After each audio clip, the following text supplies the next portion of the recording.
Thank you so much, Chiraya, for that introduction, and it's lovely to be here. Really quickly want to thank Neil and everybody behind this Ascension conference. Y'all have taken up a very important initiative, and I think it's the right time for it because this COVID-19 pandemic, whichever way you swing, it's created a space where we don't connect with each other anymore.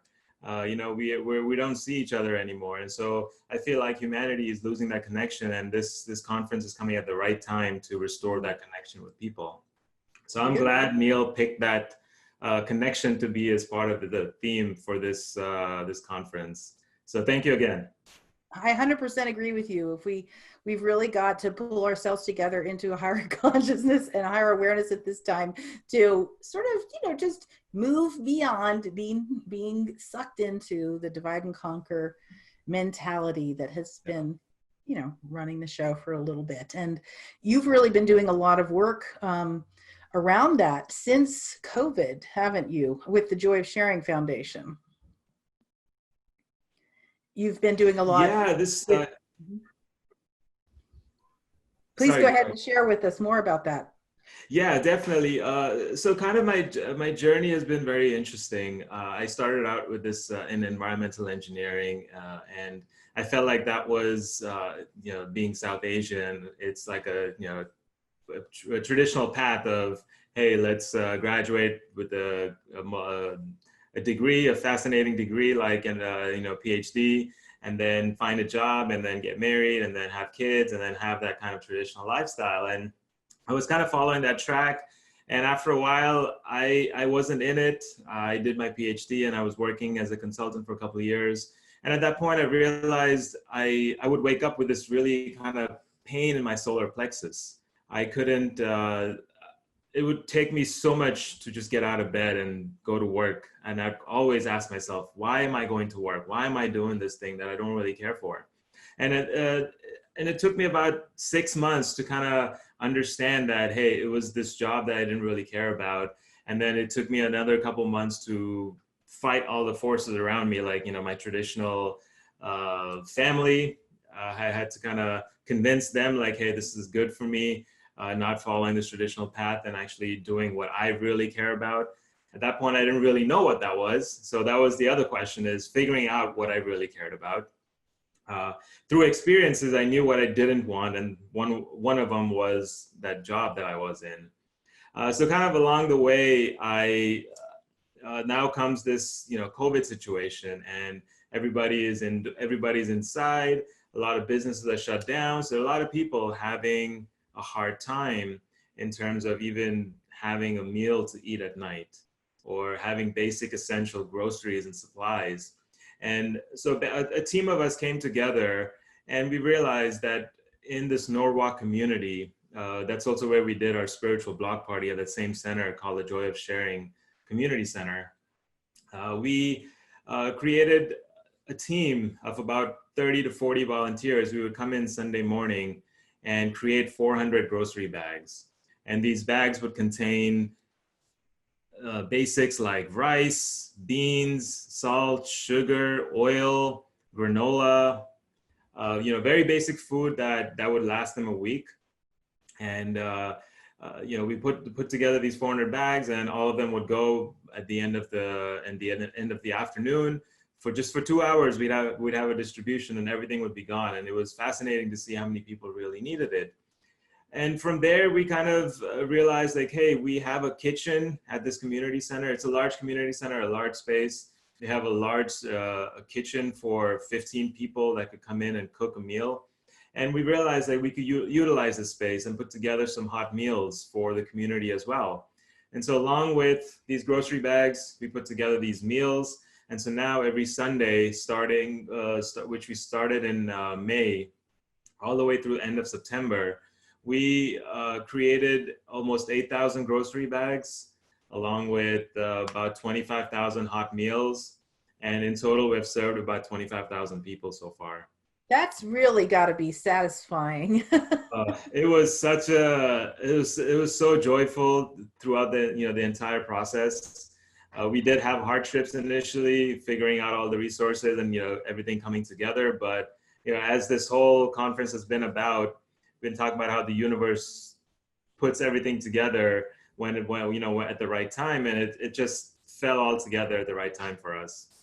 Initially, when we started, we just had these grocery bags and we were thinking, what else could we do? What else could we do? And then a team just fell in our hands like, hey, we could prepare 100 meals. Let's start off with 100 meals and see where we can go. 100 meals flew away. Then the next week we did 200. And then we were like, hey, we want to increase it to 1,000, 1,500 if we can every Sunday. And so then we found a team of about 10 or 15 who have already done this before. They create these meals out of their garages for 4,000, 5,000 people in a conference, or like homeless people, or they've done this so many times before. So they came together, utilized our kitchen space, and now we're distributing 1,500 meals every Sunday. And the cool thing is, even though our grocery portion has completed for now, end of September was the last grocery bag drive. We're still continuing our hot meals. And we have also another interesting, just the universe putting it all together. We wanted to distribute some meals, these hot meals, out to the homeless population in downtown LA. As we know, there's 50,000 people living on the streets of LA. It's a lot of need out there. And so we found a team who owns a food truck, and they pick up 500 meals from us and they deliver them to Skid Row. And we have homeless people on the underprivileged on Skid Row.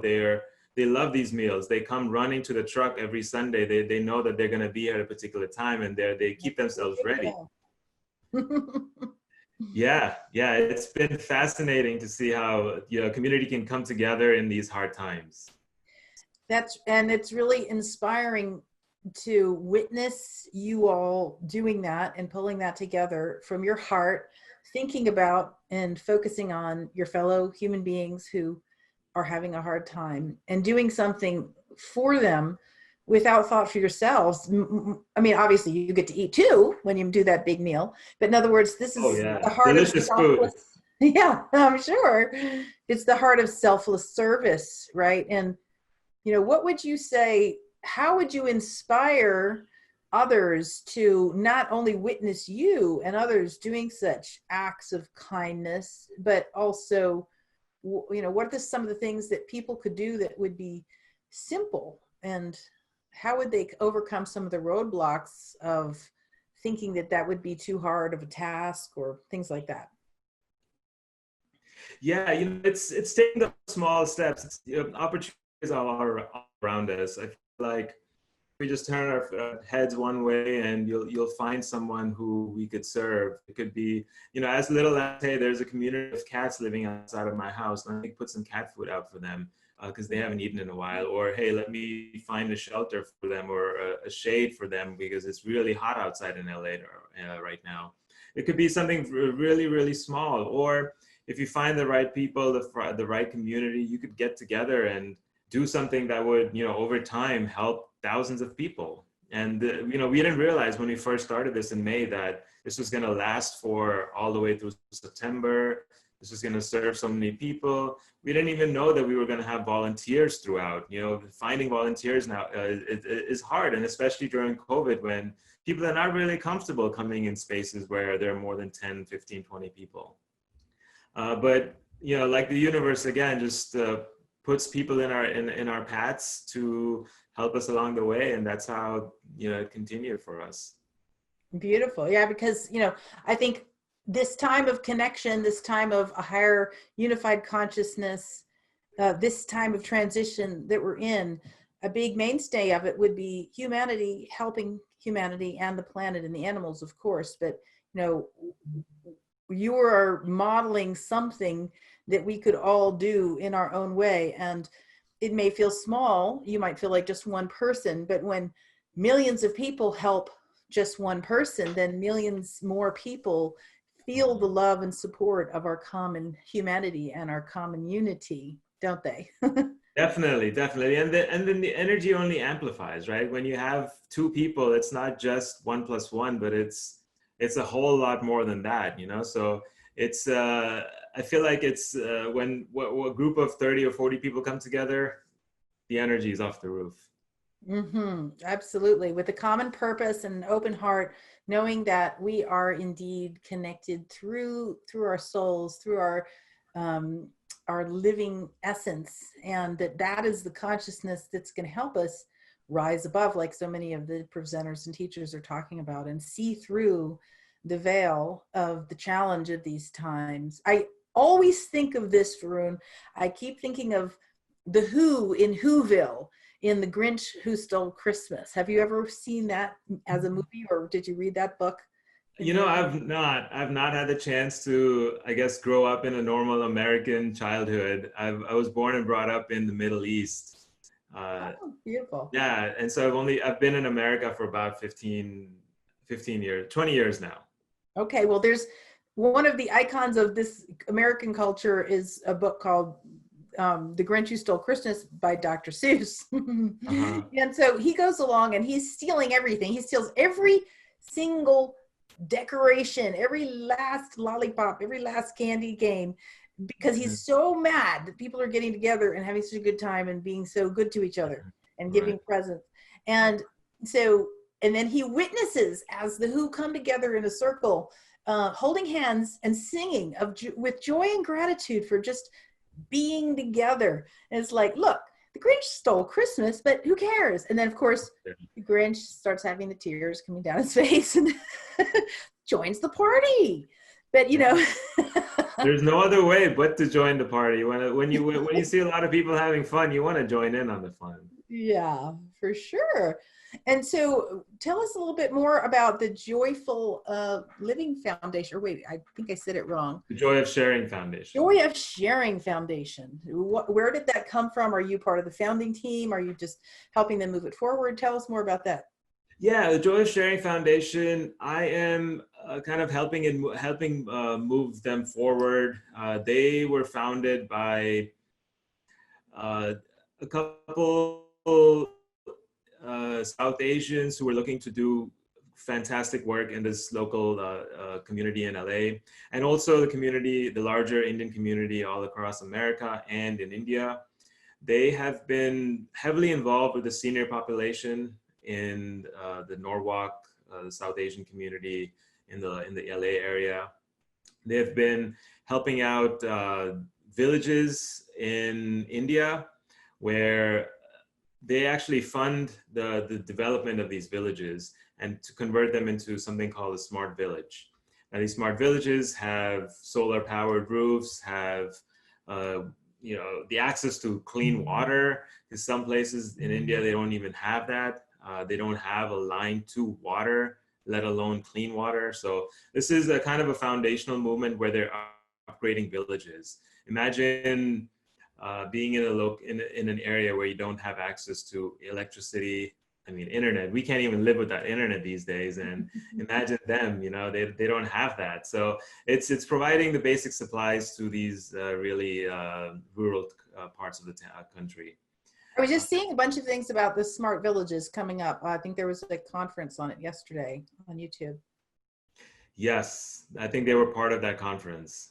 They were they're involved with the Smart Village movement called SVM, and I think they're part of the donor group where they support the efforts in India.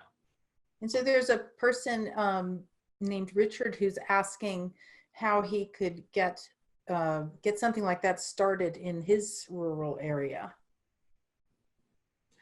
So something like this, in terms of meals or in terms of supporting the local population, I feel like different populations have different needs. So one, understanding the needs, and then second is kind of finding motivated people who would be interested in putting in contributing to this, because this is not a one-man effort. It takes a whole team of volunteers, a whole group of people to kind of orchestrate all of these, a drive like this together and sustain it over for 22 weeks.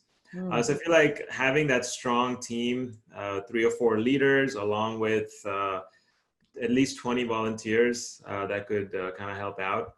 And then, putting your heads together and the resources and applying everything to solving a problem. I feel like that's all it is. It's all of it's like coming together and finding a problem that you all can collectively solve.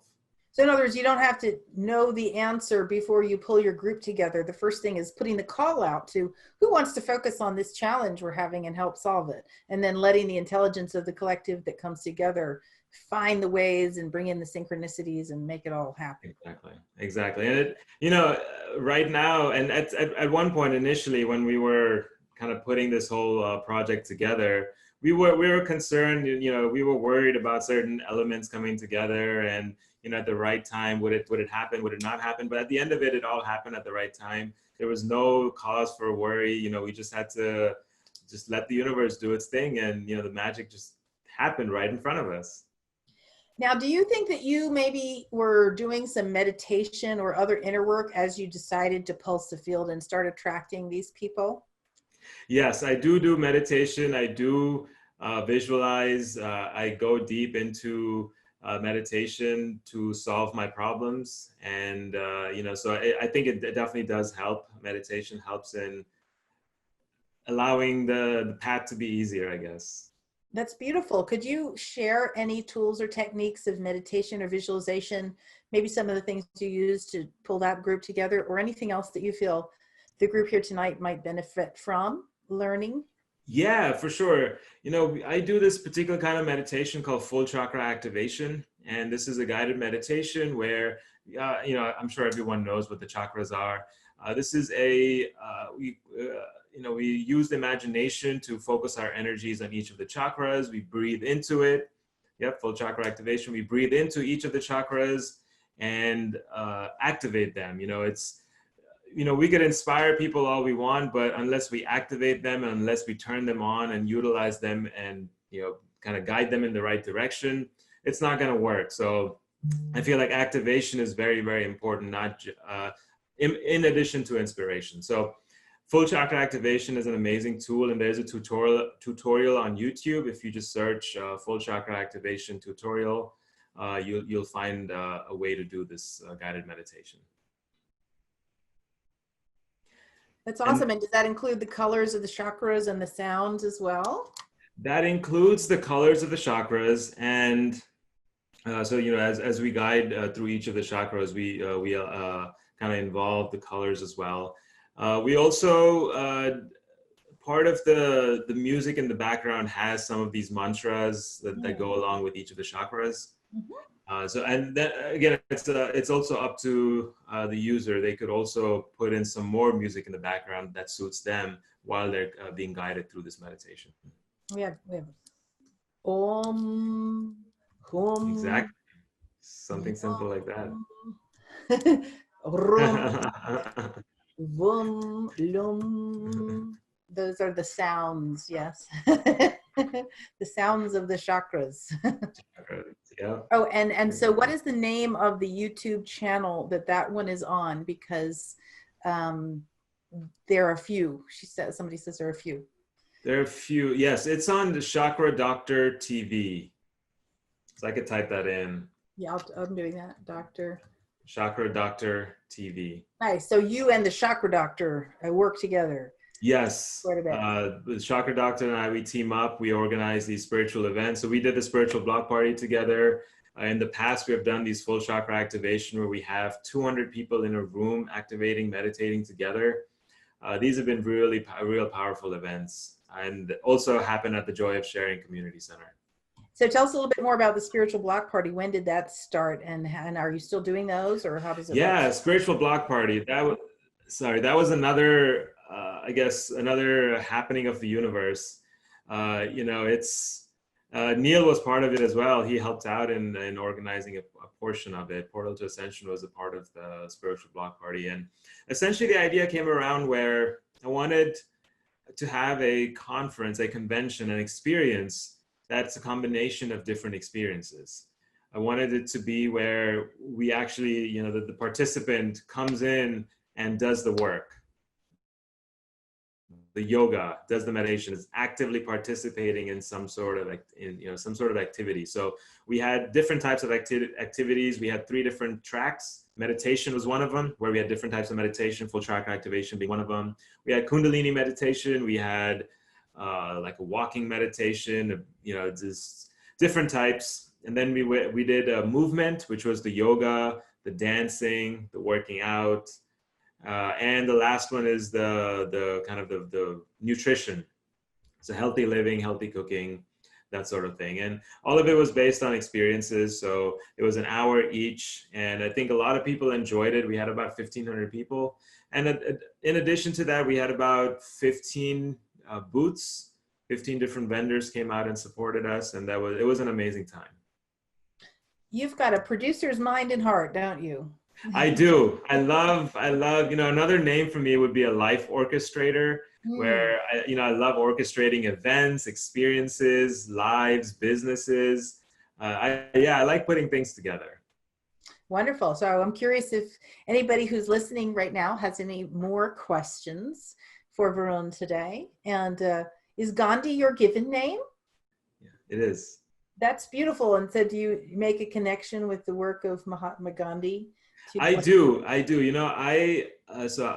birth, I follow the religion of Jainism, and Ahimsa, which is Mahatma Gandhi's kind of, signature phrase, nonviolence. Ahimsa is a tenet of Jainism. We have 3 main tenets, and Ahimsa is the one of them. I do, kind of like his work and follow along his work along with the Jainism and Ahimsa. Even to the point of, if I see a spider at home, I gently take him out and let him go outside. So I don't kill insects or bugs, because I believe they're part of me as well. That's beautiful. I feel very connected to that path as well. Jainism, yes, I studied much of the Vedic knowledge and scriptures. And when I encountered the Jain wisdom, it feels very something I can relate to.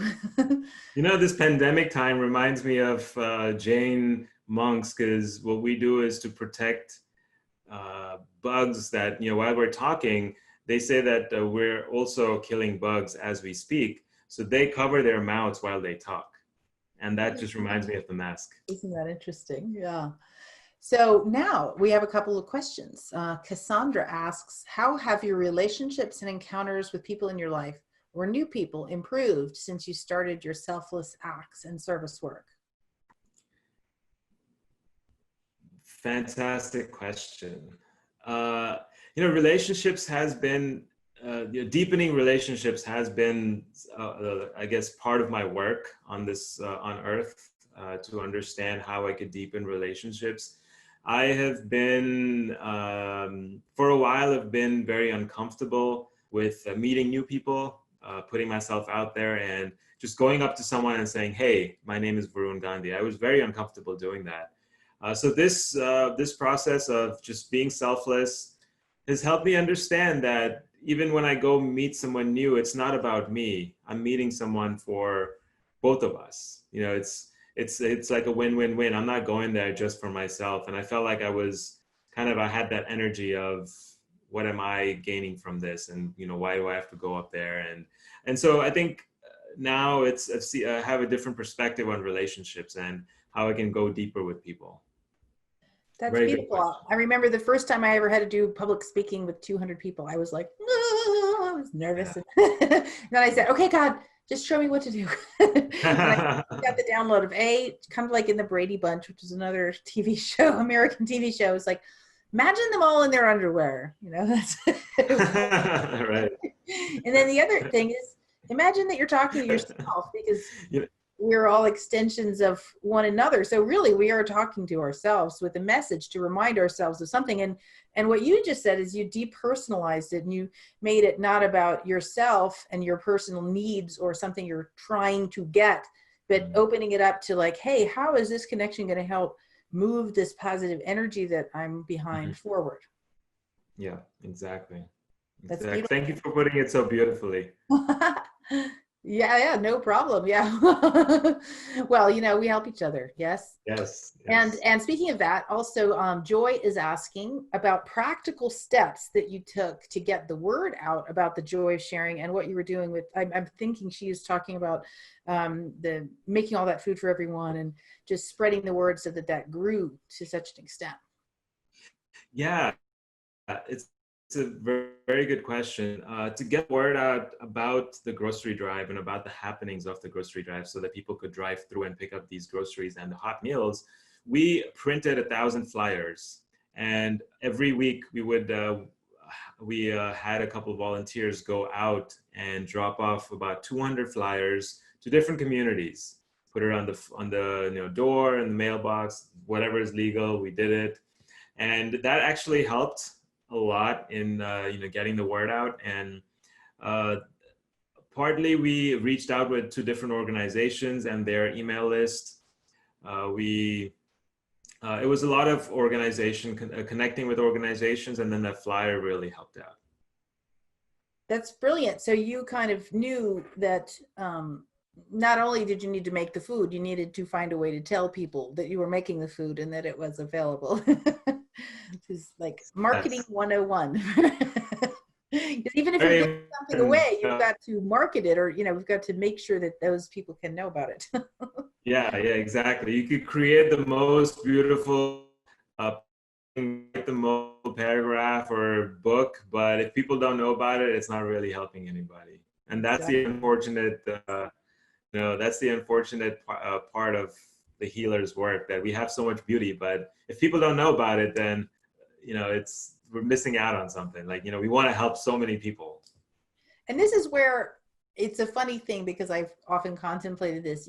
Some of us don't like tooting our own horn or those types of things. But again, if we depersonalize it and think of it as, when I share this about this beautiful thing I've created for others, it's really for them, and it's really for pulsing the vibration of the whole.